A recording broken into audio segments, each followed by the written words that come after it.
manusia dari berbagai teori. Jadi ada beberapa pandangan tentang manusia. Misalnya ini pandangan rasional ekonomis. Jadi kalau Anda membaca buku tentang manusia ini, cari judulnya buku perilaku organisasi gitu ya. Organizational behavior, itu biasanya menceritakan tentang kondisi-kondisi begini. Nah, ini teori yang menyatakan pandangan rasional ekonomis. Jadi dia membagi manusia itu atas 4 model. Jadi kita ini yang ada di ruangan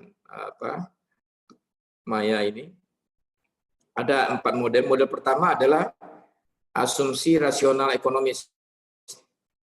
Jadi ada orang yang kalau kita mengajak dia kepada sesuatu dengan motivasi, dengan dorongan bahwa ini akan ada keuntungan ekonomis gitu ya, maka dia akan bersemangat. Maka orang ini disebut dengan rasional ekonomis. Yang kedua, ada orang yang model kedua ini namanya asumsi sosial. Jadi bagi dia ikut atau terlibat dalam satu kegiatan yang membuat dia menjadi ikut gitu karena ada nilai-nilai sosial yang akan dia rasakan atau yang akan dia temukan. Dan yang ketiga adalah asumsi aktualisasi diri. Mengapa dia bergabung ikut dalam organisasi itu?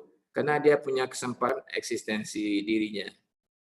Nah, yang susahnya kita model keempat ini. Jadi model keempat ini asumsi kompleks.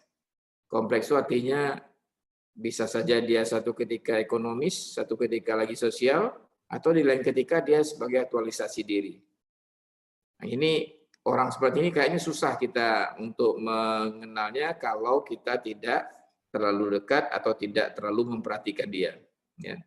Jadi oleh sebab itu, Anda misalnya setelah paham ini, Anda bisa menilai orang dalam arti ini ya, bukan menilai untuk menjelek-jelekan orang, bukan. Tapi untuk melihat karakter manusia itu seperti apa. Apakah dia rasional ekonomis, asumsi sosial, atau aktualisasi diri, atau malah kompleks. Tujuannya apa? Tujuannya nanti bagaimana kita menghadapi orang-orang yang seperti ini. Ya, karena kita harus berhubungan dengan orang-orang tersebut. Ada teori lain yang menyatakan bahwa manusia dilihat dengan teori pandangan yang bertentangan. Contoh misalnya ini ada pandangan rasional atau emosional. Jadi ada orang, kelompok manusia, atau orang di dekat kita barangkali, kadang-kadang dia berpikirnya rasional. Kalau menghadapi orang yang rasional, kita harus rasional juga. Atau emosional. Ya. Nah, ini barangkali perlu kita kenali. Supaya nanti ketika kita berhubungan dengan yang bersangkutan, kita bisa mengatur strategi bagaimana supaya bisa kita diterima atau mereka kita bisa terima. Yang kedua, pandangan behavioral dan fenomenal. Jadi ini tingkah laku itu dikendalikan oleh lingkungan. Anda bisa lihat ya, ada manusia yang kadang-kadang sulit diatur mungkin dalam berpenampilan begitu. Tapi ketika dia muncul di suatu event, suatu peristiwa atau di suatu tempat tertentu, maka dia bisa mengalahkan dirinya. Jadi kelakuan dia itu dibentuk oleh lingkungan. Mungkin kalau kita lihat, misalnya kalau kita ke pasar tradisional, barangkali pakai sandal jepit nggak ada masalah itu ya. Tapi kalau misalnya kita pergi ke tempat-tempat yang lebih apa gitu, mungkin kaki sandal jepit perlu diganti dengan yang lebih baik, itu misalnya pakai sepatu dan sebagainya. Jadi orang dikendalikan, dikelola oleh perilaku atau lingkungannya, oleh lingkungan yang ada di sekitarnya. Terus yang ketiga, pandangan ekonomis atau aktualisasi diri. Jadi di sini ada kelompok orang yang memang dari sisi motivasinya atau dorongannya muncul karena adanya nilai-nilai ekonomis yang akan dia dapatkan atau tadi ya berkaitan dengan perwujudan dirinya. Nah, kalau tadi kita terlalu rumit ya untuk membedakan orang, ini agak lebih mudah ini. Yaitu McGregor yang menemukan teori ini menyatakan bahwa menurut dia manusia itu ada dua kelompok. Memang kelihatannya sangat sederhana gitu ya. Ada orang yang bertipe X, ada orang yang bertipe Y. Namanya teori X dan teori Y. Apa ciri-ciri orang yang bertipe X? Orang yang tipe X ini tidak menyukai pekerjaan. Kalau mau bekerja, dia harus dipaksa. Dikendalikan, diarahkan, diancam, atau barangkali perlu dihukum gitu ya. Terus dia lebih suka diperintah, ingin menjadi tanggung jawab, dan memiliki sedikit ambisi, serta menghendaki jaminan yang cukup. Dalam kenyataan bisa apa yang kita lihat contoh misalnya.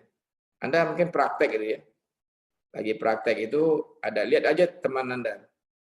Kalau lagi ada dosen, dia kayaknya rajin kerjanya. Pas dosennya pergi, dia mulai ngobrol ceritanya lalu malas-malasan. Nah ini menunjukkan bahwa dia bukan tipe ini, dia adalah tipe X. Jadi ada yang mengawasi dia, ada yang mencermati dia, maka dia akan sungguh-sungguh. Tapi kalau nggak ada, dia akan mengabaikan. Ya. Nah beda dengan yang tipe yang satu lagi, tipe Y. Ini orang tipe Y ini senang bekerja, bagi dia bekerja itu sebagai hiburan gitu ya. Kemudian dia nggak perlu diawasi, nggak perlu dikendalikan, dia akan bertanggung jawab dengan apa yang menjadi tugas dan tanggung jawabnya. Kemudian bagi dia realistis ya, apa yang dia kerjakan hasilnya harus sesuai dengan itu kira-kira. Dan dia suka belajar dan bertanggung jawab, ya tentunya ini awalnya kreatif. Nah sekarang pertanyaannya nih, kalau Anda jadi pemimpin, Anda pilih yang mana? Apakah orang tipe X atau tipe Y? Y, Pak. Yang Y. Tipe Y. Lalu orang tipe X dari kemana? Diubah. Ditemenin, Pak. Diubah apanya kok diubah? Memang dia itu apa? Catnya diganti gitu ya? Enggak, Pak. Dikasih masukan, Pak. Jadi begini, kalau misalnya kita hanya milih tipe Y saja, lalu orang tipe X lalu dikemanakan, berarti Tuhan nggak adil dong ya. Kenapa kalau Tuhan menciptakan orang tipe X? Nah, tapi kalau kita lihat lebih detail, Anda pernah perhatikan nggak? Orang yang bekerja, ya sebut aja lah tentara. Tentara itu sebuah pekerjaan yang membutuhkan orang berkarakter apa? Apakah X atau Y? X, Pak. X, ya. X, Pak. Jadi orang yang berkarakter X cocok untuk jadi tentara. Sekarang lihat lagi wartawan. Wartawan cocok orang tipe X atau tipe Y? Tipe Y, Pak. Tipe Y. Nah, wartawan harus kreatif gitu ya. Jadi dia harus bisa berkreasi untuk bisa mencari berita. Nah, dari dua contoh tadi, itu kita jadi paham sekarang bahwa semua manusia itu diperlukan. Yang memerlukannya apa? Yaitu sesuai dengan karakter pekerjaannya. Ada orang yang memang macam orang yang duduk di front office itu ya, itu kan orangnya harus betah duduk di situ tuh, nggak bisa enggak. Jadi kalau ada tamu dia mulai dari pagi sampai sore dia di situ nungguin itu ya. Nah itu cocok di sana tipe apa yang harus bekerja di situ? Tipe X. Tipe X, Pak. Tipe X. Orang tipe Y ditaruh di situ, sementara aja dia nggak betah duduk di situ. Sementara dia pergi. Lalu nanti kalau ada tamu, jadi nggak cocok untuk orang tipe Y di situ. Makanya kalau Anda nanti bekerja atau mau masuk pekerjaan, itu ada seleksinya kan. Nah, salah satu tesnya adalah tes tentang karakter ini. Jadi ini pekerjaannya, lah kemudian Anda bagaimana posisinya? Nanti dua-duanya match nggak? Ya. Kalau tidak, berarti Anda nggak cocok di pekerjaan itu. Ya. Nah itu makanya bukan karena kurang pinter, ya, tapi karena memang karakternya nggak cocok dengan pekerjaan. Nah oleh sebab itu pentingnya mengapa kita mengenal manusia ini, atau Anda mengenal tipe manusia ini, supaya nanti Anda tahu di mana menempatkan mereka. Jangan menempatkan orang yang tidak sesuai dengan karakter pekerjaannya. Akibatnya nanti kita nggak mendapatkan hasil yang maksimal. Terus ada lagi model atau teori-teori yang lain, misalnya model perilaku dan pandangan khusus. Ini terjadi di perkembangan di dunia gitu ya. Ada model autokratis. Ini terlihat pada era revolusi industri sampai tahun 20-an. Kemudian model dukungan atau suportif. Ini lebih tergantung pada kepemimpinan dari uang dan penggunaan kekuasaan. Lalu model perlindungan atau kustodial. Ini terkenal di tahun 80-an sampai 90-an di Amerika Serikat. Lalu model kolegial atau partnership ini merupakan pengembangan lebih lanjut dari model suportif. Nah, tentunya model-model begini masih ada ya ditemukan sekarang.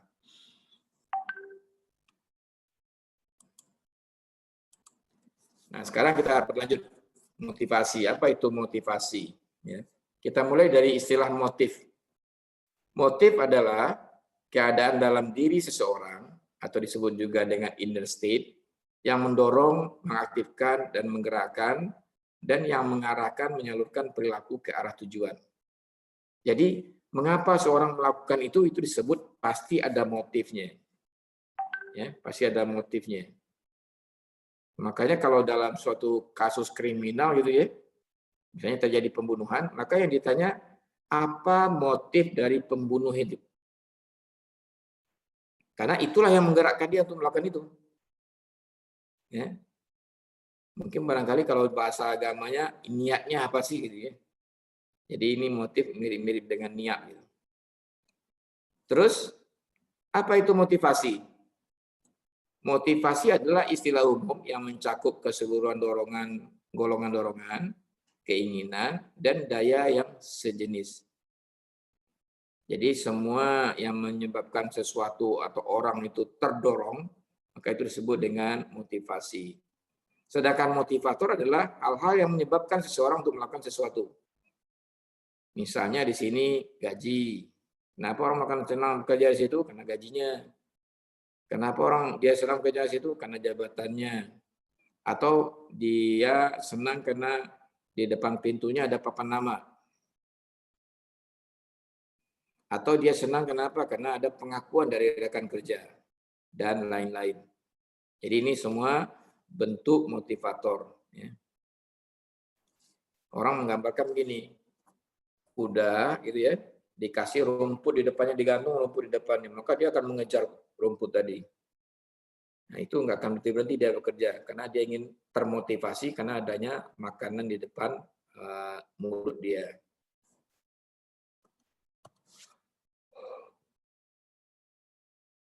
Nah sekarang kita lihat ini teori tentang hubungan kebutuhan dan kepuasan. Kebutuhan itu menimbulkan keinginan. Keinginan menyebabkan adanya dorongan atau tensi gitu ya. Dan tensi ini akan menimbulkan tindakan. Tindakan akan menghasilkan kepuasan. Kepuasan ini akan menimbulkan kebutuhan baru. Contoh, Anda butuh makan. Lama-lama ini akan timbul keinginan untuk makan. Terus karena keinginan tadi meningkat, lalu Anda bergerak ya, ada dorongan di situ, ada tensi di situ. Untuk apa? Untuk melakukan tindakan. Nah, tindakan tadi Anda pergi ke tempat makan, Anda makan gitu ya. Ini semua akan menghasilkan kepuasan. Lalu kalau manusia kalau sudah puas gimana? Timbul lagi kebutuhan barunya gitu ya. Karena manusia itu nggak pernah selesai kebutuhannya. Kalau selesai, ya berarti dia sudah meninggal dunia tuh, sudah selesai hubungannya dengan dunia gitu kan. Jadi dengan demikian, ini rantai tidak pernah berhenti. Ya, siklus ini nggak pernah berhenti. Lalu apa yang kita manfaatkan untuk kita, untuk organisasi? Nah, tensi ini. Ya. Tensi inilah yang dimanfaatkan sehingga energi inilah yang akan digunakan untuk menggerakkan organisasi. Ya. Nah, sekarang kita lihat situasi motivasi. Ada motif mengarah kepada tujuan. Ya. Nah, di sini kan berarti ada gerakan, ada perilaku. Perilaku yang bagaimana? perilaku aktivitas yang diarahkan pada tujuan. Sehingga dia menjadi aktivitas tujuan. Jadi dengan demikian perilaku itu karena ada pergerakan, ada motif mengarah kepada tujuan. Itu yang membuat orang berperilaku gitu ya.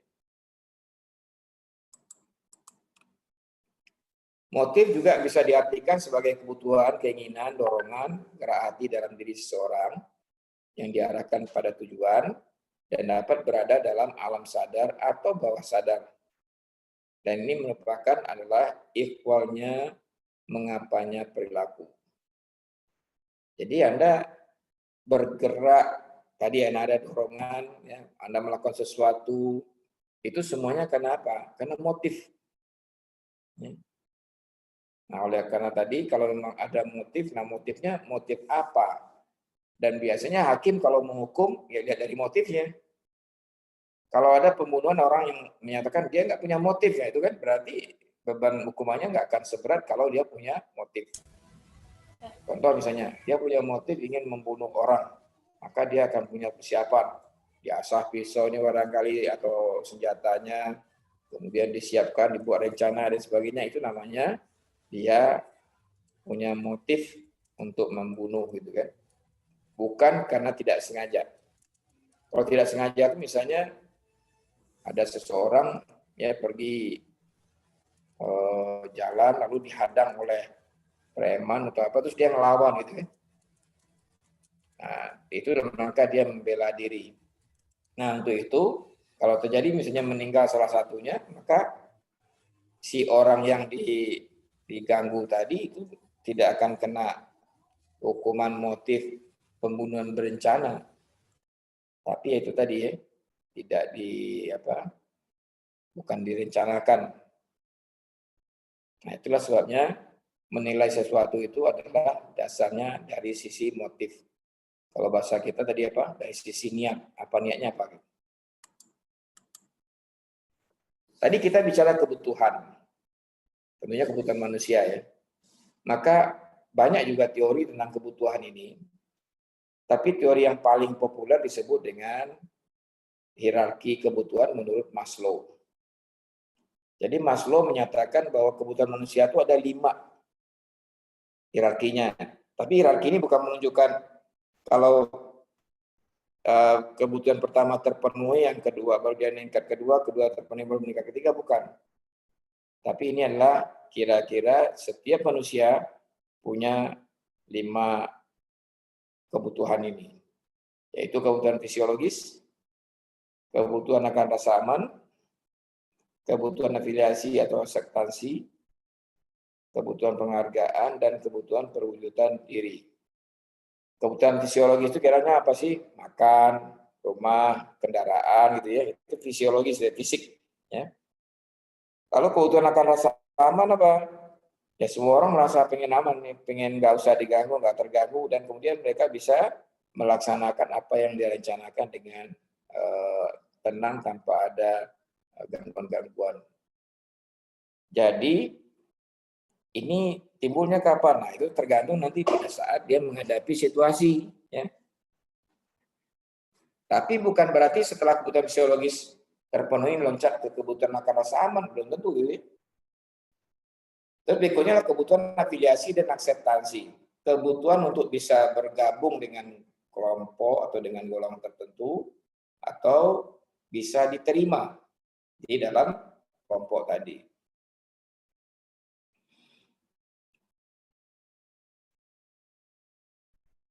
Kemudian kebutuhan yang keempat menurut Maslow ini adalah kebutuhan penghargaan. Siapa saja yang tidak dibutuh dihargai gitu. Maka ini esteem need namanya ya. Jadi oleh sebab itu kita kalau paham ini tolonglah mulai sekarang jangan menganggap remeh orang lain. Kayak apapun tetap kita mengapresiasi karena manusia itu tadi sifatnya sudah unik dan kita harus hargai apa yang mereka lakukan itu dengan sebaik-baiknya. Lalu yang berikutnya yang terakhir adalah kebutuhan perwujudan diri atau self aktualisasi diri. Anda mungkin dari kecil punya cita-cita, punya keinginan kan? Maka di dalam aktualisasi diri ini adalah dalam rangka untuk mewujudkan keinginan tadi atau mewujudkan cita-cita tadi. Sehingga biasa terwujud, nah Anda akan termotivasi untuk bisa itu bisa terwujud. Nah, energi Anda yang bergerak, yang terdorong, yang ada tekanan tadi dari dalam tadi, itulah yang dimanfaatkan organisasi untuk mencapai tujuan dari organisasi. Terus, motif ini bisa berubah nggak kekuatannya? Berubah itu dalam arti gini ya, bisa lebih kuat atau bisa lebih lemah, atau bisa menjadi lemah gitu. Nah, tentunya perubahan kekuatan motif ini sangat tergantung dari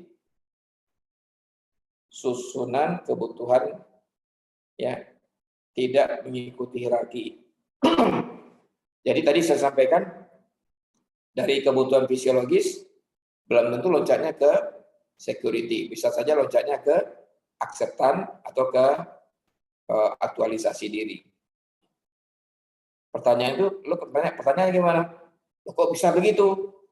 Nah, jawabannya itulah manusia, ya.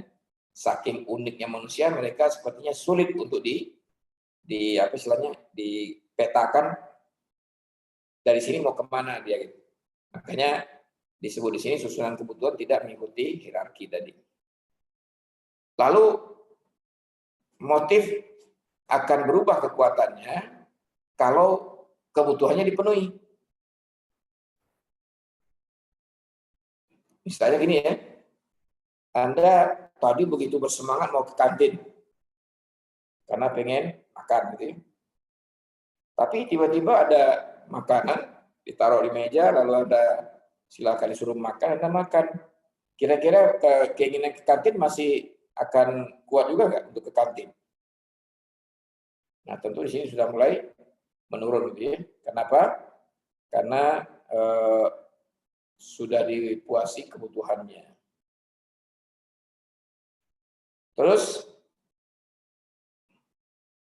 kekuatan motif juga akan mengalami perubahan kalau terhambat. Jadi artinya apa namanya ini? Dia akan menurun semangat kekuatan tadi akan kalau ada terhambat. Contoh gitu ya. Ada orang yang ingin melamar pekerjaan gitu. Datang, melamar, lalu diwawancarai, gugur. Datang lagi, melamar, diwawancarai, gugur gitu ya. Berkali-kali begitu. Akhirnya dia berpikir, ngapain sih saya bekerja di situ lagi? Atau melamar kerja di situ. Atau akhirnya digugurkan juga atau tidak bisa diterima. Nah, disitulah akan motif untuk pergi bekerja di situ akan makin lama makin hilang atau berkurang. Lalu kekuatan motif juga akan berubah kalau kita mempertinggi kekuatan motif. Ya. Jadi ada dorongan tambahan itu motif tadi akan berubah kekuatannya. Berubahnya ke arah mana? Ke arah lebih kuat lagi. Nah, lalu bagaimana kalau motivasi itu terhambat? Ya. Jadi Anda misalnya pengen mendapatkan sesuatu, tapi ternyata tidak dapat. Anda ingin ujian nilainya dapat 8, ternyata hasilnya cuma 5 gitu ya. Anda berharap tahun ini lulus, ternyata tidak lulus gitu ya. Anda mendapatkan nilai ujiannya diharapkan tadi nilainya 80, ternyata cuma 40 gitu kan. Nah, hal-hal ini akan menimbulkan perilaku mengatasi ini. Yang pertama disebut dengan disonansi kognitif. Di sini adalah perilaku mengatasi yang tidak nalar seperti seorang perokok berat tidak percaya bahwa ada kaitannya antara merokok dengan penyakit kanker paru-paru. Jadi dia dinasihati kayak apa aja nggak mungkin mau katanya kan. Ini orang seperti ini sebetulnya orang yang sudah mungkin putus asa gitu ya, karena nggak bisa dia menghilangkan kecanduan terhadap rokok tadi. Yang kedua disebut dengan frustasi. Orang frustasi dengan hambatan yang imajiner dibandingkan dengan hambatan nyata. Frustasi dapat meningkatkan perilaku agresif dan destruktif. Nah, bentuk perilaku frustasi itu ada macam-macam. Yang paling rendah namanya rasionalisasi. Di sini dia membuat alasan pemaaf dan suka menyalahkan orang lain. Nah, biasanya orang begini ngomongnya seperti ini. Saya tidak naik pangkat karena atasan saya tidak adil. Nilai saya hanya segini karena dosennya killer. Ya, kerja saya, tugas saya nggak saya selesai karena teman saya nggak ada yang mau membantu. Nah, jadi yang salah semuanya orang lain. Dia tidak pernah salah. Nah, inilah disebut dengan rasionalisasi. Yang kedua disebut dengan regresi. Nah, ini merupakan perilaku yang lebih primitif dan kekanak-kanakan. Contohnya nih, ada orang menendang beban ketika mobilnya kempes. Atau mungkin barangkali pas Anda terima hasil ujian gitu ya, lalu Anda pukul dinding misalnya gitu ya. Itu adalah termasuk regresi. Jadi yang disalahin bukan Anda tidak belajar, yang disalahin dinding. Ya. Jadi itu hal-hal seperti itu mungkin sering kita temukan. Lalu berikutnya fiksasi. Ini lebih hebat lagi nih. Jadi jika seorang dihukum tetapi tidak dapat memperbaiki perilakunya, malah makin jadi-jadi. Biasanya anak kecil gitu ya, dilarang misalnya, udah kamu nggak boleh beli es krim gitu ya. Dia bukan berhenti, malah nangisnya makin keras gitu kan. Nah yang seperti itu disebut dengan fiksasi. Tapi anak kecil mah belum kena penyakit itu ya. Ini ada orang yang sudah paham gitu, terus ketika dia terhambat motifnya, maka timbullah perilaku fiksasi seperti ini. Nah, oleh sebab itu itulah perlu kita sadari mengapa kok ada tindakan-tindakan yang aneh yang kita menurut kita, padahal itu adalah efek dari karena bentuk perilaku yang mengalami frustasi tadi. Terus yang berikutnya resignasi. Ini adalah sikap apatis terjadi setelah frustasi, berlangsung sekian lama hingga mendekati kondisi putus asa. Kalau bahasa lainnya ini sudah mulai senyum-senyum sendiri gitu ya.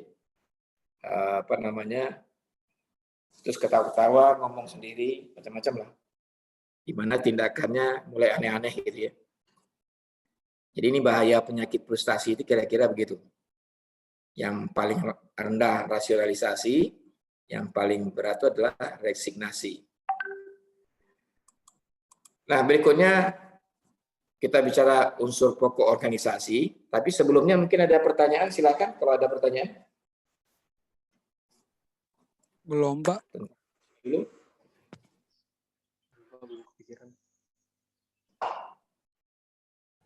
Ada, Pak. Ya.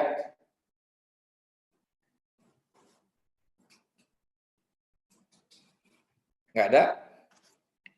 Baik. Kalau tidak ada, kita lanjut dengan organisasi. Jadi organisasi itu, ini unsur pokoknya adalah ada orang, ada teknologi, ada struktur, gitu ya. Lalu ada lingkungan luar. Jadi itulah yang membangun organisasi. Apa itu organisasi? Organisasi merupakan kumpulan orang-orang yang bekerja untuk mencapai tujuan tertentu. Lalu organisasi tercipta bila beberapa orang bergabung bersama karena satu alasan tertentu, entah secara mendadak ataupun terencana. Satu sistem kegiatan yang dikoordinasikan secara sadar di antara dua orang atau lebih. Nah, itulah yang disebut dengan organisasi. Nah, tipe organisasi ada 3, tapi tidak hanya ini ya. Jadi kalau nanti Anda menemukan ada tipe organisasi yang lain, itu jangan disalahkan. Itu sesuai dengan perkembangan pengetahuan dan mungkin lingkungan gitu ya, sehingga namanya bisa ditambahkan. Nah, kita mungkin untuk teori kita bisa gunakan 3 konsep ini. Ada organisasi fungsional, di mana setiap manajer bertanggung jawab atas fungsi tertentu seperti produksi, pemasaran keuangan, dan lain-lain. Lalu ada organisasi divisi, di mana setiap manajer divisi bertanggung jawab atas hampir semua fungsi yang terlibat dalam produksi dan distribusi lini atau kelompok produk divisi tersebut. Lalu ada organisasi matrik, di mana terdapat dua struktur organisasi, yang satu ditata berdasarkan fungsi dan lain berdasarkan program. Ya, jadi ada matrik, ada divisi, ada fungsional. Ini contoh organisasi fungsi. Jadi di bawah direktur utama ada direktur fungsi di sini, fungsi keuangan, fungsi pemasaran, fungsi produksi, dan di bawahnya adalah staf. Kemudian organisasi divisi, di atasnya ada pimpinan, direktur gitu ya, di bawahnya ada divisi perumahan, ada divisi konstruksi, dan sekarang di BUMN banyak divisi-divisi ini ya. Divisi precast, divisi apa begitu. Nah, ini mereka di bawahnya baru ada stafnya. Ya. Kemudian organisasi matrik. Jadi ada dua, staf ini bertanggung jawab kepada dua sisi. Bertanggung jawab kepada divisi yang di atasnya, di sini juga bertanggung jawab kepada proyek ya, atau program. Sehingga kalau kita punya organisasi seperti ini, kita akan sulit minta keterlibatan staf ini secara full time. Karena dia sambil bertanggung jawab ke kita sebagai proyek, dia juga bertanggung jawab kepada manajer fungsinya atau divisi fungsinya. Nah, sekarang pertanyaannya, apa sih yang disebut dengan kepemimpinan? Ya. Kepemimpinan itu merupakan bagian penting dari manajemen. Seorang manajer harus memiliki kemampuan kepemimpinan yang tinggi. Nah, seorang pemimpin yang berhasil sangat tergantung pada perilaku, keterampilan, dan tindakannya yang tepat. Jadi, nilai seorang pemimpin itu ada di situ.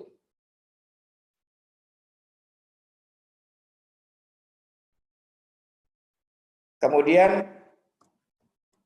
di dalam kemampuan yang diperlukan oleh seorang pemimpin apa?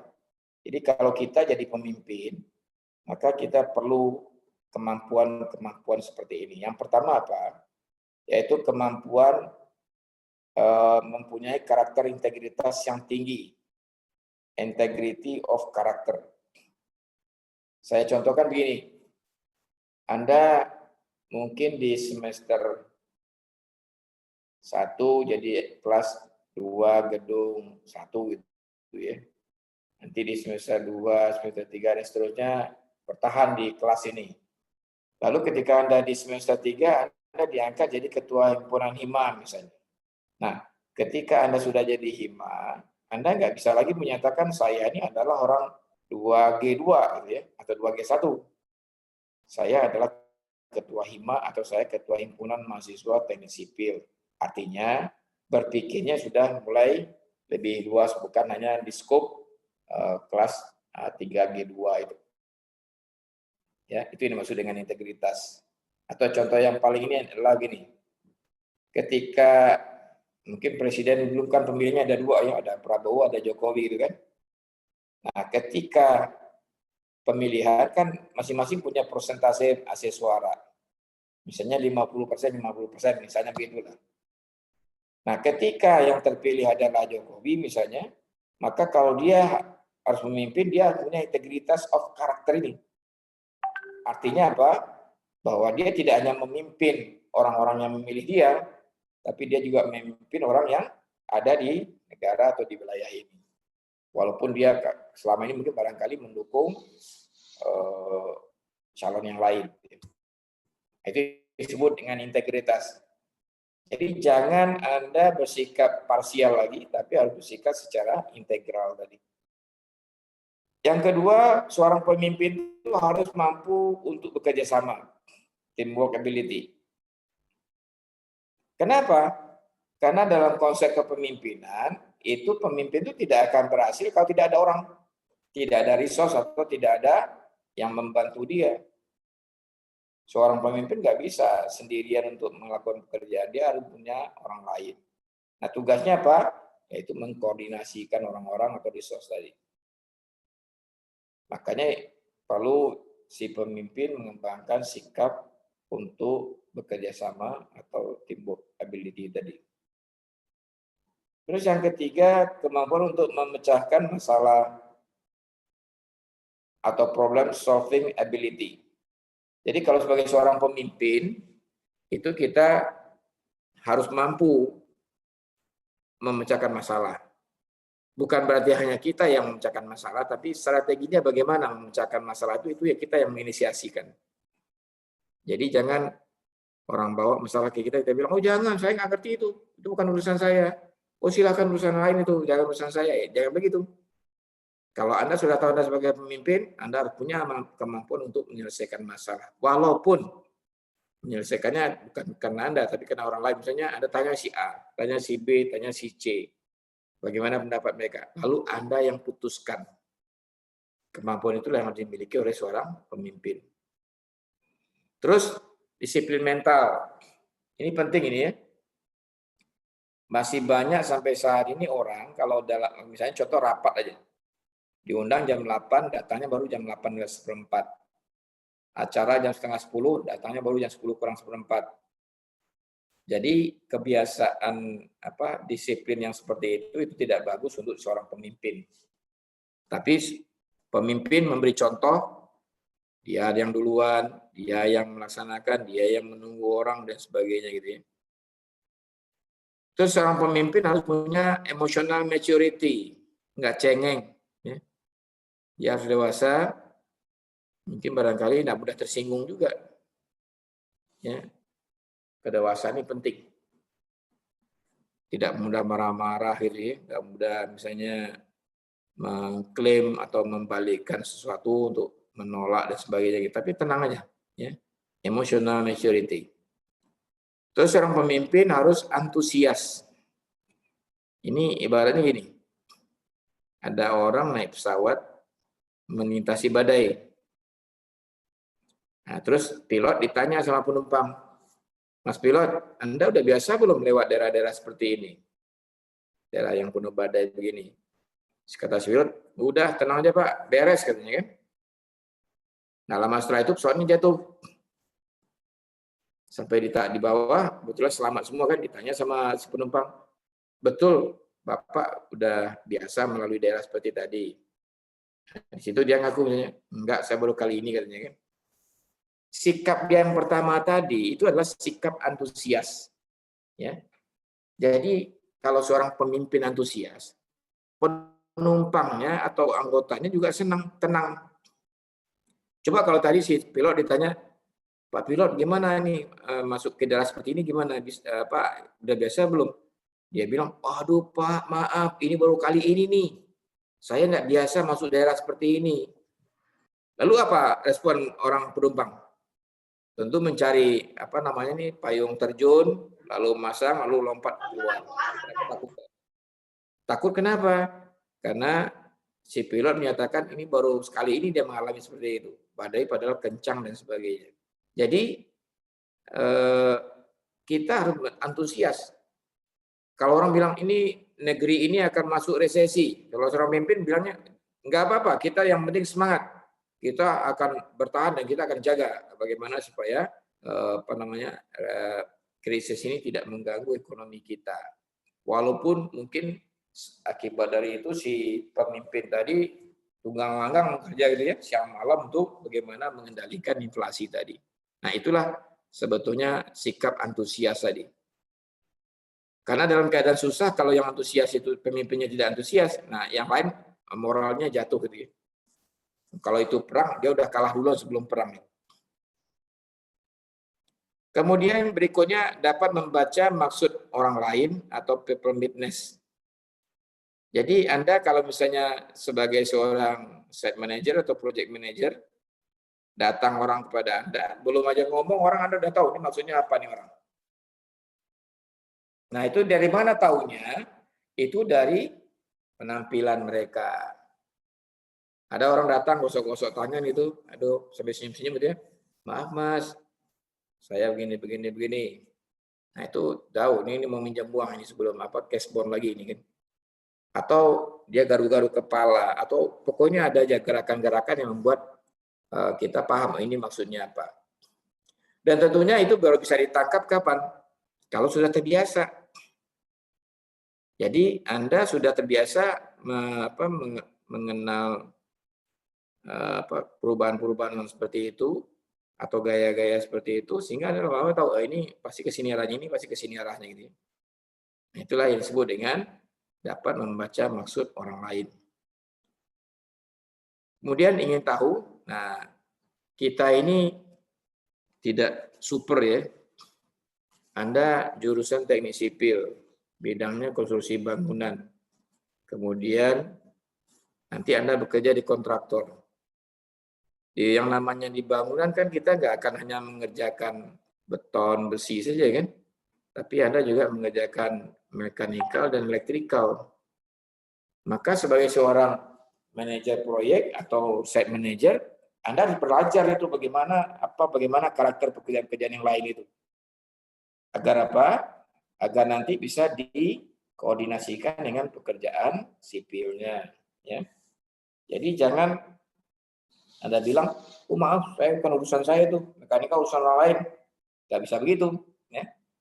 Kita harus paham dengan itu, lalu kita nanti tahu bagaimana apabila terjadi konflik di lapangan, kita tahu bagaimana cara menyelesaikannya. Karena kita paham apa yang menjadi pengetahuan atau bidang keahlian yang dimaksud. Dan yang berikutnya adalah kepemimpinan atau leadership. Ya. Digambarkan seperti ini. Jadi seorang pemimpin itu harus punya kemampuan teknis, punya kemampuan sosial, dan punya kemampuan konseptual. Kalau dibagi porsinya, maka ketiga kemampuan ini ada pada setiap level manajemen yang ada. Kalau di manajemen puncak itu ya, atau manajemen teras itu kemampuan konsepnya lebih tinggi dibandingkan kemampuan teknisnya. Kalau di manajemen menengah, kemampuan konsepnya sama dengan kemampuan teknis. Sedangkan di bawah atau di manajemen supervisi, maka kemampuan teknisnya itu lebih besar daripada kemampuan konsepnya.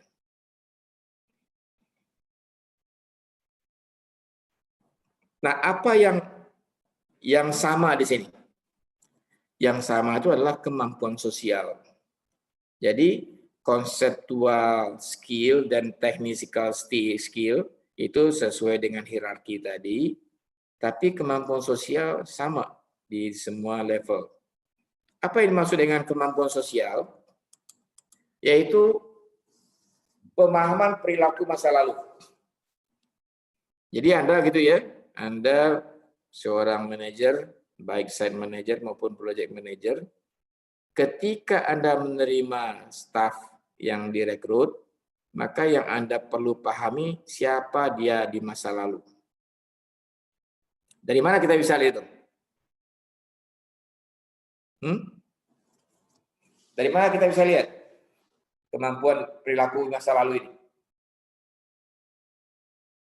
Yaitu dari CV, ya, kurikulum vitae. Makanya kenapa kok Anda setiap melamar pekerjaan diminta CV-nya? Itu adalah dalam rangka apa? Dalam rangka memahami perilaku di masa lalu. Kemudian, apalagi seorang yang punya kemampuan sosial tadi, yaitu dia memperkirakan bahwa staf saya ini, orang ini akan saya jadikan apa ke depan? Akan menggantikan jabatan saya atau akan suruh mengisi pada bagian tertentu. Itulah kemampuan sosial yang dimiliki oleh seorang pemimpin. Nah, kemudian yang ketiga, dia mengarahkan orang tadi dari yang kondisi sekarang ke kondisi yang akan datang. Kamu harus belok ke sini, kamu harus ke sini, kamu harus ke sini, kamu harus ke sini, dan seterusnya. Sampai kepada apa yang diperkirakan tadi dia di situ. Nah, inilah yang disebut dengan kemampuan sosial. Nah, kadang-kadang ini orang yang nggak paham sebagai pemimpin. Ya, yang dipikirkannya hanya jabatan aja. Setelah itu dia nggak mikirin siapa yang akan menggantikan saya. Bagaimana saya mengarahkan orang-orang ini supaya nanti siap kalau saya pergi, dia bagaimana.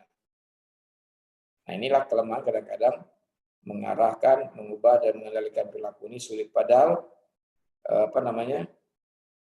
justru ini menjadi kunci dalam memimpin, di mana orang punya karir, ya, punya masa depan melalui bagaimana kita memimpin mereka. Kalau bahasa ini begini ya, Anda mudahkan urusan orang lain, maka Anda akan dimudahkan oleh Allah dengan urusan Anda tersebut. Jadi oleh sebab itu jangan kita menjadi homo humani lupus itu ya. Manusia yang satu serigala bagi manusia yang lain. Artinya ditekan orang untuk dia bisa naik, ya. Tekan gitu supaya dia muncul. Nah, itu artinya dia korbankan orang lain, kemudian dia muncul di situ. Nah, itulah yang salah dalam kepemimpinan, ya. Tapi dia mengajak orang, mengemprahkan orang, kemudian mengubah, mengendalikan perilaku supaya apa? Supaya bisa orang tersebut sesuai dengan apa yang dia harapkan. Nah, perhatian pemimpin pada bawahan menyangkut apa? Kohesivitas, kepaduan, ya. Lalu komitmen, semangat keikatan, semangat kebersamaan. Dan yang perlu juga tidak kalah penting adalah hubungan antara atasan dan bawahan. Jadi harus ada komunikasi, harus dialog, harus ada pengarahan. Ada saatnya kita serius, ada saatnya kita mulai santai, sehingga nanti akan terjalin saling pemahaman antara pemimpin dengan yang dipimpinnya. Nah, dari sisi gaya kepemimpinan, maka kita kenal ada 3 gaya, ya. Gaya pemimpin otokratik, pemimpin partisipatif, dan kepemimpinan bebas kendali. Kalau digambarkan otoritasnya, maka bisa dilihat seperti ini. Kalau otokratik, dominasi ada di pimpinan. Kalau partisipatif atau demokrasi tadi, maka partisipasinya ada pada kedua belah pihak, ya. Jadi kalau demokratis itu adalah pemimpin dan anggota itu berkolaborasi, sama-sama dominan. Sedangkan di bebas kendali, dominasinya ada di anggota. Nah, pertanyaannya sekarang, kalau Anda jadi pemimpin, Anda akan menggunakan gaya apa memimpin orang? Otokratik, partisipatif, atau bebas kendali? Partisipatif, Pak. Partisipatif. Partisipatif. Yang lain? Partisipatif. Nah, sekarang begini, ketika Anda jadi pemimpin, lalu di sebelah Anda terjadi kebakaran, Anda menggunakan gaya apa? Rapat dulu, diskusi dulu, bikin fokus grup. Otokratik. Karena di sana dibutuhkan keputusan cepat.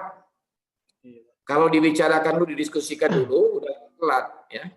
Udah selesai semua itu. Jadi gaya kepemimpinan ini nggak ada yang jelek, ya. Semuanya tergantung dari situasi dan kondisi di mana gaya ini diperlukan. Kapan pemimpin otokratik diperlukan? Gayanya pada saat dia tadi perlu membuat keputusan cepat. Misalnya untuk lelang gitu ya. Ini berapa sih harga penawaran kita? Makanya si pemimpin harus cepat mutusin. Udah, biar 3,6 miliar misalnya gitu, atau 300 miliar. Nah, kalau mau bicara tentang hal-hal yang sifatnya strategis, jangka panjang, kemudian perlu membutuhkan waktu dan analisa, maka cocoknya adalah partisipatif. Ajak orang ngobrol, rencanakan ke depan kita mau bagaimana. Jadi mereka akan ikut memikirkan organisasi dengan baik. Sedangkan bebas kendali kalau itu kapan diterapkan atau di mana diterapkannya? Situasi seperti apa?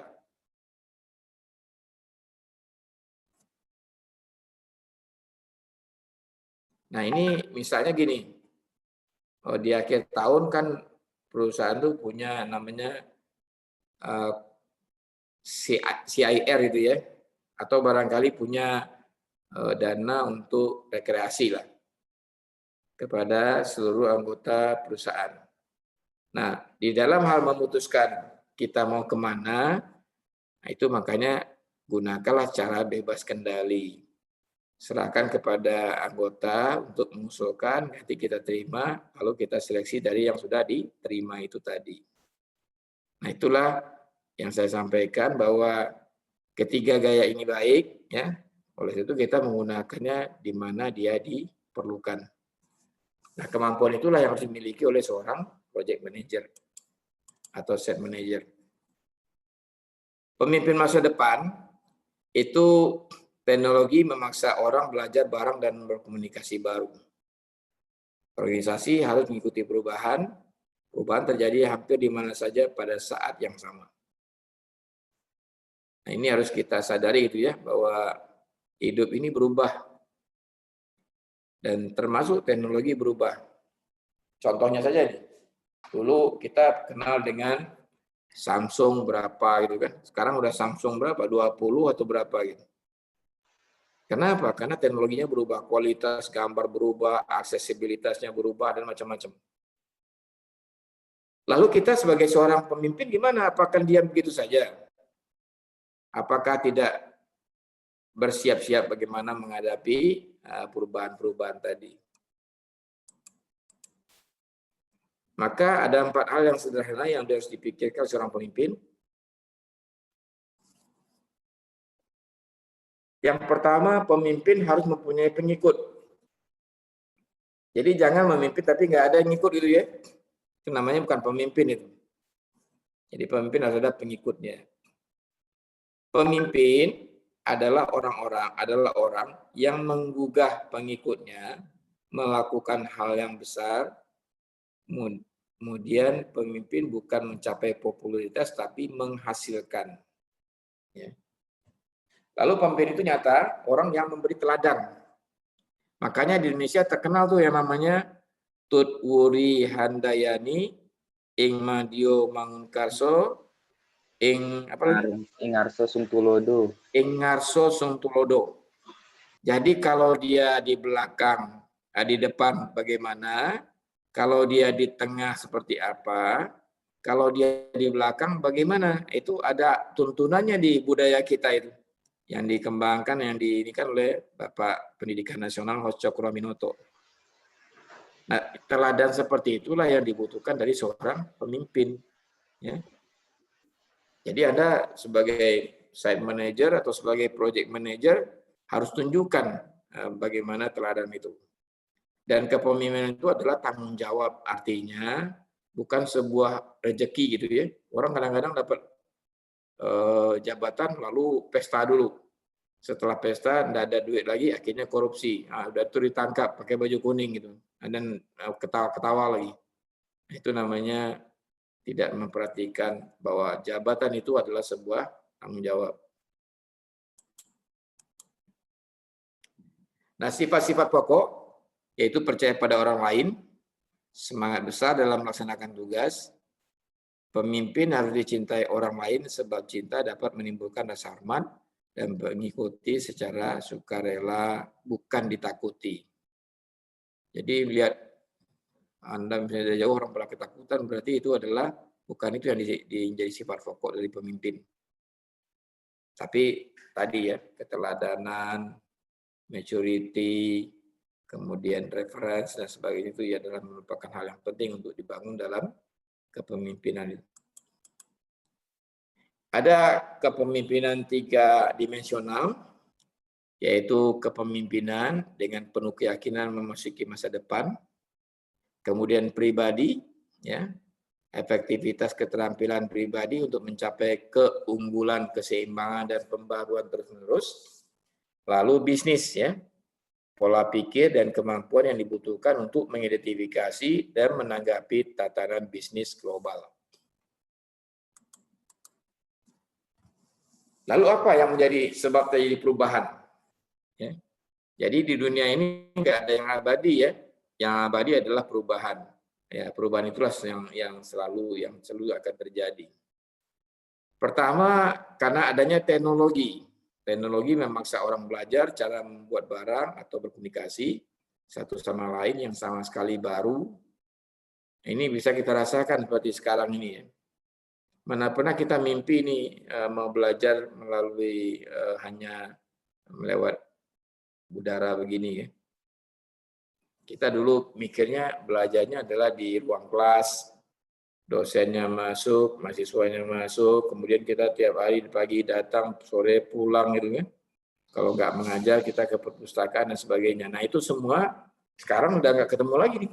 Kumpul nggak boleh karena ada pandemi seperti ini gitu ya. Ini kan perubahan yang tidak kita pertimbangkan dari awal.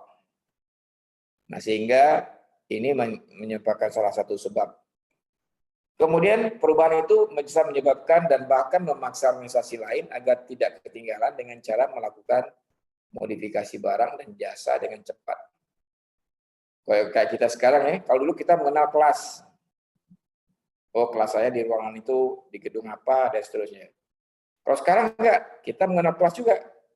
Tapi kelas kita di mana? Yaitu tadi, hubungi Mas Alif, Mas saya kelas saya di mana? Nanti dibuka Zoom-nya, nanti ketemulah tadi itu. Yang ngumpul kita ini. Ini kita sudah berada di ruang kelas ini, walaupun tidak hadir langsung, tapi keberadaan di ruang kelasnya tetap bisa kita berikan. Kemudian komunikasi yang lebih maju berarti bahkan merupakan komunikasi yang lebih maju berarti bahwa perubahan yang tadinya hanya terjadi di sebuah kawasan kini terjadi di mana saja pada saat yang bersamaan. Jadi dengan adanya teknologi informasi, multimedia dan sebagainya, maka perubahan yang terjadi itu meliputi hampir seluruh aspek kehidupan. Gitu ya. Oke, sebelum lanjut komunikasi ada pertanyaan dulu, silakan kalau ada.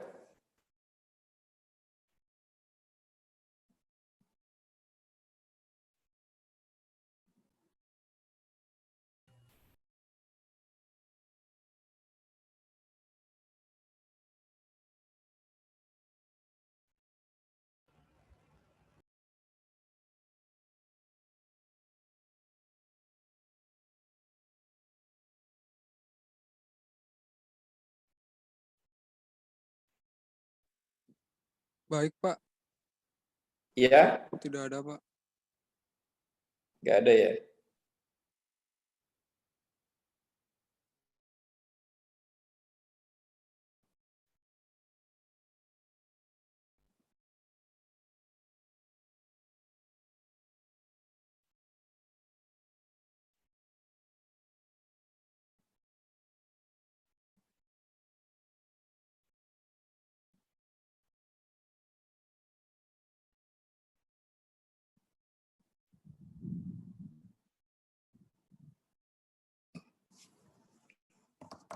Baik, berikutnya kita lanjut ke komunikasi. Ya. Komunikasi itu kalau kita buat modelnya, ya kira-kira seperti ini ya. Ada si pengirim, ada si penerima, lalu si pengirim mengirim pesan. Ya. Lalu si pesan tadi setelah disampai, kemudian direspon, dijawab. Nah ini namanya disebut sebagai two-way process. Ya. Proses dua arah. Ya. Jadi ada yang mengirim pesan, ada yang menerima pesan, kemudian merespon pesan tersebut. Nah perlu diingat, di sini nanti ada yang namanya noise. Ya. Apa itu noise? Noise itu adalah gangguan. Ketika kita mengirim pesan itu ada gangguan. Mungkin kalau Anda main HP gitu kan, ini kenapa kok suaranya nggak jelas? Nah, itu ada noise berarti kan. Atau tiba-tiba putus, oh berarti nggak ada sinyal. Ya. Nah itu di dalam proses komunikasi itu ada yang seperti itu. Oleh sebab itu di dalam komunikasi, kadang-kadang apa yang disampaikan oleh pengirim itu tidak sama dengan apa yang diterima oleh penerima. Kenapa? Karena ada noise tadi. Ya, oleh sebab itu di dalam berkomunikasi noise itu menjadi hal yang perlu diperhatikan. Ya. Karena dengan demikian nanti kalau kita belum yakin informasi yang kita sampaikan kepada si penerima tidak sesuai dengan yang kita harapkan, maka kita lakukan semacam feedback. Betul nggak dia sudah paham dengan apa yang kita sampaikan? Kalau belum, kita jelaskan lagi, sehingga nanti pesan itu sampai secara penuh seperti apa yang kita harapkan. Sekarang kita lihat tipe-tipe komunikasi. Tipe-tipe komunikasi itu ada formal dan informal. Jadi kalau kita misalnya Anda pergi ke proyek gitu ya, lalu meminta izin ke orang proyek, maka dibuat surat dari jurusan dikirim ke sana. Itu namanya komunikasi formal. Tapi kalau Anda misalnya datang ke sana karena kebetulan kenal, karena pernah praktek di situ kan, kalau Anda ngobrol-ngobrol, menyampaikan maksud, maka itu namanya komunikasi informal. Tidak melalui jalur-jalur formal. Kemudian ke atas, ke bawah, dan horizontal. Nah, ini adalah komunikasi yang kita lakukan. Kalau di dalam organisasi itu kan ada di atas pimpinan, di bawah itu adalah staf tadi. Nah, komunikasi antara staf dengan pimpinan itu kita sebut dengan komunikasi ke atas. Itu berupa usulan, saran, pendapat, dan sebagainya. Sedangkan dari atas berkomunikasi ke bawah, itu namanya komunikasi ke bawah. Apa sih bentuknya? Memo, surat peringatan, pemberitahuan, dan sebagainya. Lalu ada juga komunikasi yang horizontal. Jadi kalau di sini ada bagian 1, ini bagian 2, nah kita berada di sini di tengah-tengah ini, maka komunikasi yang dijalankan adalah di antara kita yang satu level gitu ya. Sama-sama staf atau sama-sama pimpinan. Kemudian lisan dan tertulis itu mudah sekali ya. SMS itu tertulis, telepon lisan. Ya. Kemudian apa lagi? Pesan mailbox, voicebox atau apa gitu, voicemail gitu ya, itu semuanya adalah lisan. Jadi lisan dan tertulis. Nah, di sini perlu kita pahami apa fungsinya. Kalau komunikasi lisan melalui telepon atau melalui video call dan sebagainya itu adalah komunikasi yang membutuhkan jawaban cepat. Jadi kita saling cepat mengenal, maksudnya bisa tercapai dengan baik, penjelasannya juga jelas.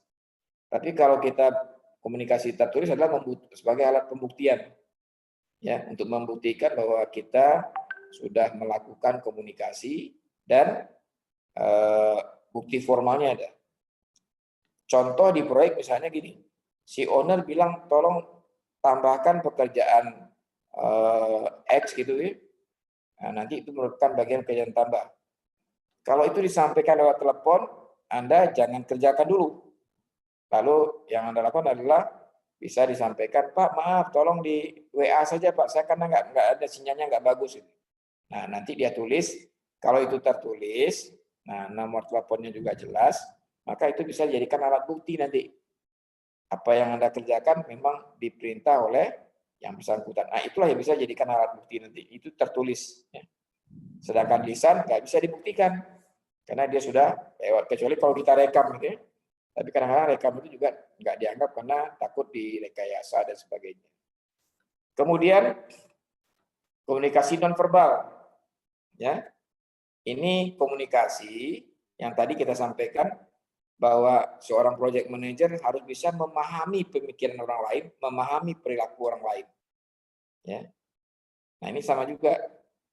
Kita nggak usah ngomong nggak apa, tapi dari sikap kita bisa tahu. Nah, mungkin dari cara dia melihat, dari cara dia memandang, cara dia bekerja, macam-macam bisa dijadikan dasar untuk sebagai komunikasi nonverbal. Jadi tanpa kata, tapi bisa banyak makna gitu ya. Nah itulah hal-hal yang barangkali ada di tipe-tipe komunikasi yang bisa kita lihat. Nah ini penjelasannya ya, formal dan informalnya seperti apa, tadi udah sampaikan. Lalu yang disebut dengan ke atas ke bawah tadi ya, yang di bawah ke atas itu disebut dengan komunikasi ke atas, ini ke bawah, dari atas ke bawah, sedang horizontal itu adalah yang sesama level di sini. Kalau ditanya mana yang paling sering terjadi di dalam sebuah organisasi komunikasi, yaitu horizontal ini. Ya, ke atas ke bawah itu boleh dikatakan tidak sebanyak yang horizontal. Karena ini di sini pergerakan sistem itu ada di horizontal tadi. Nah, ini tadi ya, komunikasi ke atas, sistem saran, kebijakan pintu terbuka, misalnya mendengarkan keluhan karyawan, survei moral, dan lain-lain. Sedangkan komunikasi ke bawah, pedoman perusahaan, publikasi dalam memo dan laporan, papan buletin, informasi, dan laporan tahunan. Sedangkan komunikasi horizontal, rapat staf, kompresi tatap muka, memo, dan laporan staf. Jadi ini bentuk-bentuk yang bisa kita lihat di dalam komunikasi ke atas, ke bawah, dan horizontal. Ini lisan tertulis tadi ya. Saya sudah jelaskan tadi. Nah, ini tipe-tipe non-verbal, bahasa tubuh, lambang-lambang non-verbal, ketidakaktifan, perasaan-perasaan yang dinyatakan dengan suara, jabatan tangan. Jabatan tangan itu bisa sebagai disebut komunikasi non-verbal ya.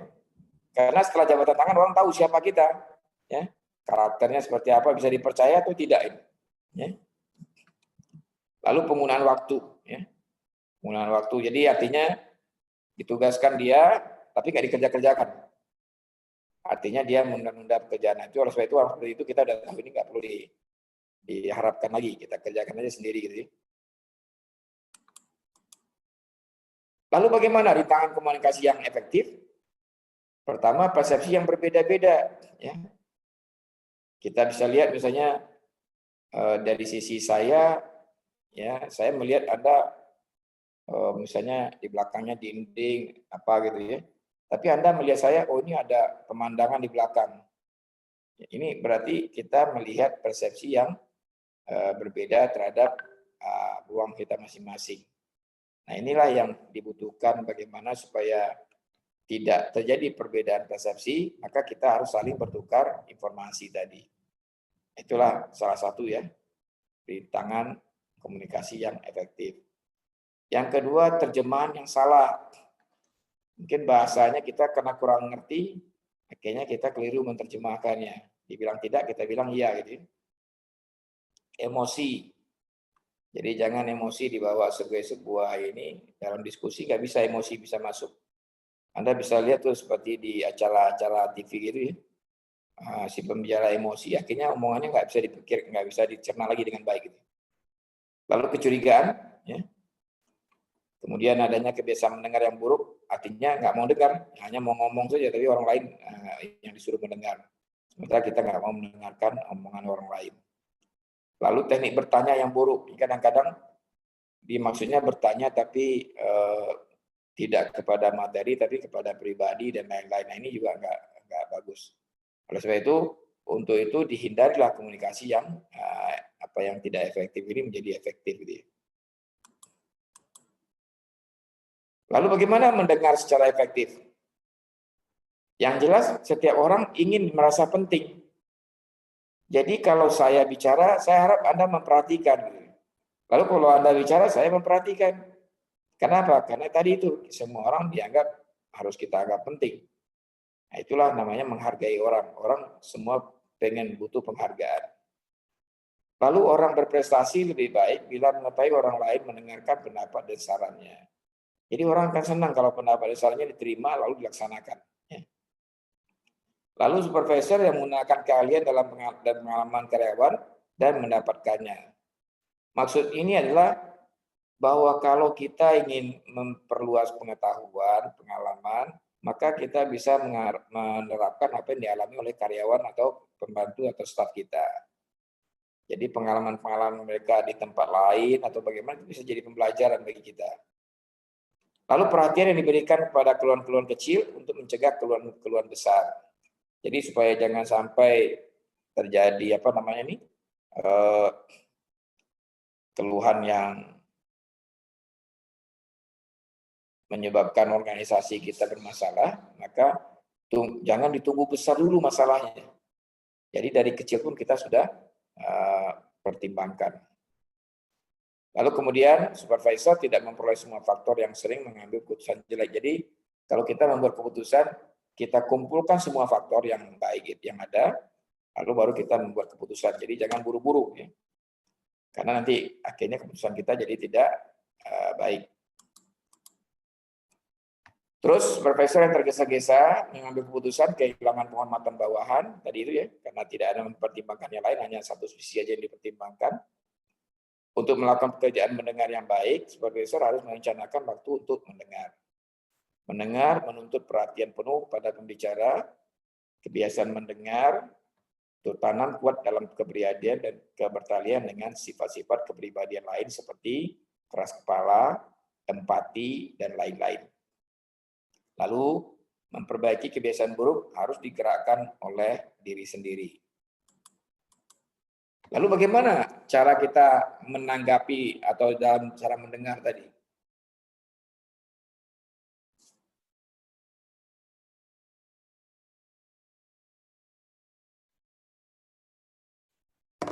Nah, di sini ada caranya kita misalnya mengangguk-anggukkan kepala sedikit dan menanti gitu ya. Itu jadi kita mendengar, oh, sehingga orang merasa yang bicara tadi merasa didengar apa yang dia omongin. Lalu kita kadang-kadang jeda menunggu, lalu memandang pembicara, nah, kemudian dengan mengandung harapan ya, tapi tanpa melakukan atau mengatakan sesuatu. Kemudian ucapan sela, ya, saya tahu, atau oh begitu ya, gitu ya. Itu juga sebagai usaha untuk memberikan respon terhadap yang bicara. Lalu gema mengulangi beberapa kata terakhir yang diucapkan pembicara. Itu namanya seakan-akan kita mengikuti apa yang dia bicarakan gitu. Kemudian pencerminan memperlihatkan pemahaman Anda tentang pembicara dengan mencerminkan baru saja dikatakan Anda merasa bahwa ini gitu kan. Jadi kita respon pembicaranya lalu dia merasa oh ya ada feedback, ada pemahaman yang sama terhadap apa yang dibicarakan. Jadi intinya adalah kalau kita bicara sama dengan sekarang saya bicara, Anda misalnya tutup layarnya, itu berarti cara mendengar yang tidak efektif gitu ya. Tapi kalau Anda tampil, Anda juga kita bisa saling melihat gitu. Nah itu nanti memberikan semangat untuk yang bicara bahwa dia didengarkan apa yang dibicarakan itu. Nah itu kira-kira. Dan yang terakhir ini di orang namanya Andrew Carnegie, dia seorang manajer gitu. Di batu nisannya tertulis di sini. Di sini terbaring orang yang bisa menarik orang-orang terbaik yang lebih baik dibandingkan dirinya untuk bekerja sama dengannya. Jadi dengan demikian kemampuan manajer itu bukan ditunjukkan oleh seorang manajer, tapi ditunjukkan oleh orang-orang yang terbaik yang ada di dalam timnya. Yang dia tugasnya apa? Hanya mengelola saja. Bagaimana supaya semua potensi tadi bisa berkembang secara maksimal. Jadi kalau Anda memimpin proyek gitu ya, memimpin organisasi, maka bukan Anda yang hebat, tapi Anda mengatakan ini kalau tidak karena Anda, ini kalau tidak karena Anda, ini kalau tidak karena Anda, mungkin kita akan bisa begini. Jangan bilang ini karena saya kita berhasil. Jangan begitu ya. Itu berarti bukan seorang pemimpin yang seperti itu. Karena pemimpin itu bagaimana dia meng-create orang, bagaimana dia mengelola orang resource yang ada untuk mencapai tujuan organisasi. Nah, orang-orang yang hebat itulah orang-orang yang bisa bekerja sama seperti sebuah tim sepak bola gitu ya. Semua pemain itu kalau hebat semua, itu susah itu jadi juara itu. Dulu ada namanya tim Belanda, tim Oranye gitu ya. Itu mereka menerapkan namanya total football. Semuanya hebat. Tapi karena tidak ada pengelolaan yang baik, akhirnya mereka hanya sampai semifinal atau sampai final, tapi gugur ketika jadi juara. Malah yang hebat siapa? Ya Brasil sama Jerman misalnya, mereka bekerja sesuai dengan fungsi. Jadi kalau Anda memandang sebuah organisasi, pandanglah seperti sebuah mesin, gitu ya. Di mana mesin itu terdiri dari banyak sekali komponen. Dan masing-masing komponen punya peran dan fungsi masing-masing. Dan kalau ini bekerja secara harmonis, maka dia akan menghasilkan gerak mesin yang hebat. Nah, itulah organisasi. Nah, Anda siapa? Andalah drivernya, Andalah operatornya yang akan menggerakkan agar mesin tadi bisa mencapai tujuan yang diinginkan. Ya, saya kira itu hari ini yang bisa kita bahas. Sebelum selesai ada pertanyaan. Silakan.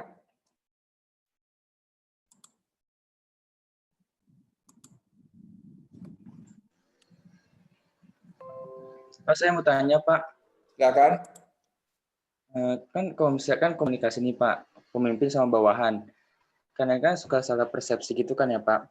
Nah, itu kalau misalnya dia pemimpin ngasih arahan gitu ke bawahannya, tapi bawahannya tuh kayaknya keras kepala gitu loh. Nah, bagaimana biar si bawahan itu tuh termotivasi gitu loh, Pak? Pemimpin itu harus melakukan apa ya, Pak? Kurang jelas gimana tadi? Emang nggak jelas ya? Ini nih, Pak, Enggak, nih di kan sini putus-putus. Karena mungkin sinyal kali ya. ini kayaknya saya lagi hujan, Pak.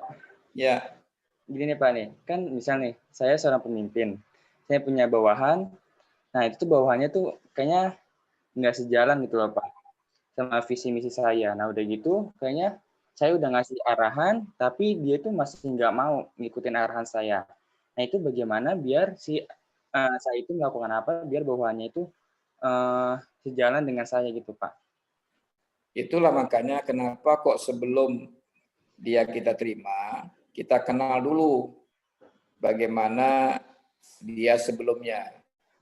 Satu itu ya. Makanya kita tanya CV-nya mana. Yang kedua, mengapa kok dia bergabung dengan kita, harus kita tes dulu dengan tadi apakah dia karakternya sesuai dengan pekerjaan kita atau tidak sesuai. Ya. Nah, dari dua itu nanti akan ketahuan berarti ini nggak cocok. Nggak cocok berarti jangan diterima, ya. Nah, jadi dari awal sudah kita tolak duluan. Nah, sekarang kalau dia sudah ada di dalam, kan bisa aja orang bisa masuk gitu ya, bisa cocok gitu, tapi di dalam itu dia berubah. Nah, tadi kan ada tugas kita mengarahkan dia kemana, ya. Lalu dalam pengarahan tadi itu, selama ini kita coba arahkan, kendalikan ke arah tujuan yang kita harapkan tadi. Oleh sebab itu, kalau itu juga tidak mampu kita lakukan atau dia tidak bisa juga mengalami perubahan, maka mungkin diusulkan untuk dipindahkan ke bidang lain yang bukan di bawah bidang kita. Karena nanti lama-lama akibatnya nanti organisasi kita rusak gara-gara hanya karena kesalahan satu orang itu. Ya, jadi jangan sampai tentunya tadi sudah Anda lalui usaha-usaha tadi, baru Anda bilang udah kamu nggak cocok di sini, mungkin bisa pindah ke divisi lain atau ke bagian lain. Gitu ya. Iya, Pak. Terima kasih. Yang lain?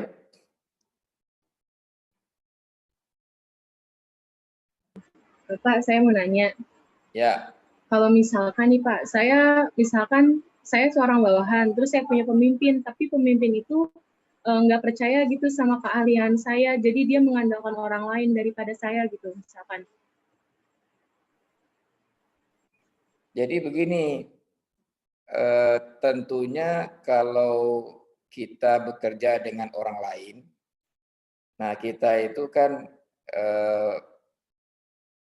akan bekerja sesuai dengan tugas yang dia berikan, ya kan? Nah, kita ini merasa saya sebenarnya bisa lebih baik daripada tugas yang dia berikan ini, gitu, kan bisa begitu kan? Nah, pada saat posisi Anda sebagai bawahan, maka kerjakanlah tugas yang dia berikan kepada kita semaksimal mungkin. Sampai kalau bisa, kalau dia tadi berharap hasilnya adalah cuma 7, kita bisa hasilkan 9. Nah, tunjukkan kepada dia kita itu bisa. Nah, kalau dengan itu ternyata dia juga tidak bisa tidak memperhatikan juga, ya sampai sebatas kita bawahan ya kita tunggu aja. Kalau misalnya tidak puas dengan kondisi itu, karena ini kelihatannya nggak mungkin kita berkembang di bawah kepemimpinan dia, mungkin kita harus bisa pindah ke bagian lain, atau mungkin keluar dari perusahaan itu kita cari pekerjaan di tempat lain. Karena sulit kalau kita, jadi selagi jadi bawahan, jangan berpikir jadi pimpinan. Karena banyak orang kadang-kadang ya, dia hanyalah orang bawahan, tapi pikirnya kayak pimpinan, akhirnya rusak jadinya. Jadi posisi itu laksanakan semaksimal mungkin, orang akan melihat ya usaha kebenar kita itu seperti apa, sehingga nanti mereka akan menilai. Mungkin pimpinan atasan kita nggak menilai, tapi yang di atas kita mungkin menilai lagi, nanti yang di atasan dia gitu, ya akan menilai, loh ini kok anak ini bagus kok nggak bisa berkembang, gimana ini? Nah, nanti mungkin dia akan mutasikan ke tempat lain. Tapi prinsip awal dasarnya itu, kalau kita masih di bawah pimpinan orang, maka kerjakanlah selagi itu tidak bertentangan dengan akidah gitu ya, dengan agama, kerjakan. Ya. Sehingga nanti dengan hasil itu maksimal, maka masalah penilaian nggak usah diharapkan dari dia, orang lain akan menilai lebih baik. Dan itu akan dengan sendirinya akan hak-hak Anda akan terbangun sendiri nantinya. Jadi jangan macam saya jadi dosen saja, nggak usah saya berpikir jadi direktur gitu kan. Kalau saya berpikir direktur, saya stres nanti. Saya bilang, oh direktur begini, ngapain ngurusin direktur situ? Ya. Ngajarlah yang benar, kemudian kerjakan tugas kita sampai tuntas. Nah nanti apakah akan kita lebih baik atau tidak, itu tinggal tunggu waktu aja. Cuma kita harus konsisten dan komitmen dengan apa yang menjadi tugas dan tanggung jawab kita tadi. Kira-kira begitu. Ya Pak, makasih Pak. Yang lain?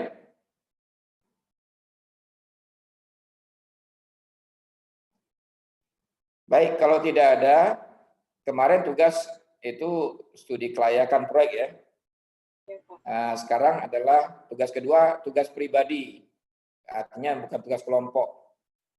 Anda cari satu figur, teman Anda kah, atau siapapun yang Anda lihat dan kenal.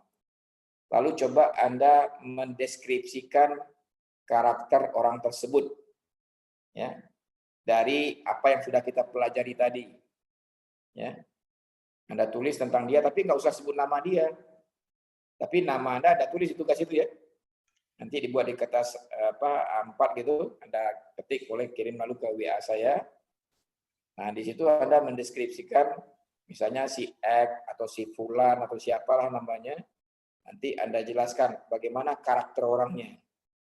Bagaimana sikapnya dalam bekerja sama dia seperti apa. Pokoknya semua tentang apa yang kita pelajari tentang manusia tadi Anda jelaskan. Nah, tujuan dari tugas ini apa? Untuk mulai dari sekarang Anda belajar melihat orang. Ingat ya, melihat bukan untuk mencari kelemahan orang, ya. Melihat untuk mengenal orang itu lebih jauh dengan harapan nanti ini kita menjadi terbiasa. Nanti kalau Anda nanti bekerja, Anda jadi site manager, Anda kenal itu staf Anda yang ada di sekitar itu. Lalu Anda bagaimana nanti strategi untuk mengelola mereka. Jadi dari sekarang belajar bagaimana mendeskripsikan orang, bagaimana melihat orang secara objektif, tidak hanya masalah suka atau tidak suka, itu jauh dari persepsi yang kita bahas. Tapi adalah bagaimana orang ini nanti kita bisa lihat bagaimana kalau dia ditempatkan ini cocok enggak gitu ya. Atau di tempat ini cocok enggak. Itu adalah kemampuan kepemimpinan yang kita bangun. Tapi dimulai dengan mengenal orang dulu. Ya, oleh sebab itu tugasnya adalah cari figurnya, lalu Anda tuliskan, deskripsikan, ceritakan dengan menurut persepsi Anda, berdasarkan teori yang sudah kita bahas tadi, lalu nanti dikumpulkan minggu depan. Saya kira itu untuk tugas, jadi tidak ada tugas kelompok, ada tugas perorangan. Pak, ya. Yang buat mendeskripsikan karakter itu circle kelas atau gimana Pak? Boleh tokoh atau? Kalau kita lebih baik teman sekelas saja, tapi tidak usah sebut namanya karena kalau tokoh itu kan kita nggak tahu persis. Kalau teman sekelas Anda kan sudah gaul, paling tidak Anda sudah gaul 2 tahun sama mereka kan? Iya Pak. Nah, udah bisa menceritakan siapa dia yang sebenarnya. Walaupun barangkali teman sebangku atau teman yang lain, dan itu kan nggak akan dibaca mereka. Dan Anda nggak usah sebut namanya, ya. Inisial aja ya Pak. Ya, inisial saja boleh atau barangkali pakai si X atau siapa, terserah namanya apa. Mawar. Oke Pak. Yang lain? Berarti formatnya bebas ya Pak? Terserah kita Pak. Formatnya kayak tulisan biasa saja. Judul, si A dalam persepsi saya gitu kan. Nah, itu ada cerita aja di bawah. Kayak artikel gitu ya, Pak? Nggak pakai bab sama subbab gitu, enggak. Baik, Pak. Baik, kalau tidak ada ini kita satu kelas berapa orang? 23. 23, Pak. 23, Pak. Yang hadir Yang hadir. 22. Tadi Angel izin, Pak. Hah? Tadi Angel izin. Yang izin Angel, Pak. Tadi di awal dia ikut, Pak. Ikut dari awal tadi. Jadi Iya, semuanya hadir gitu ya. Iya, semuanya hadir, Tolong di hadir, Pak. screenshot ini foto apanya, nanti dikirim ke saya. Oke, Pak. Sudah, Pak, tadi, Pak. Udah ya. Terus saya screenshot. Baik. Saya kira itu saja hari ini. Terima kasih. Saya sudahi. Assalamualaikum warahmatullahi wabarakatuh. Waalaikumsalam. Terima kasih, Pak. Terima kasih, Pak. Terima kasih ya, Pak. Sama-sama. Selamat menjadi pemimpin. Amin. Re, tadi ada gua nggak sih yang lu screen? Foto gua jangan Kayak lupa. psikologi banget. Nisa, astaga.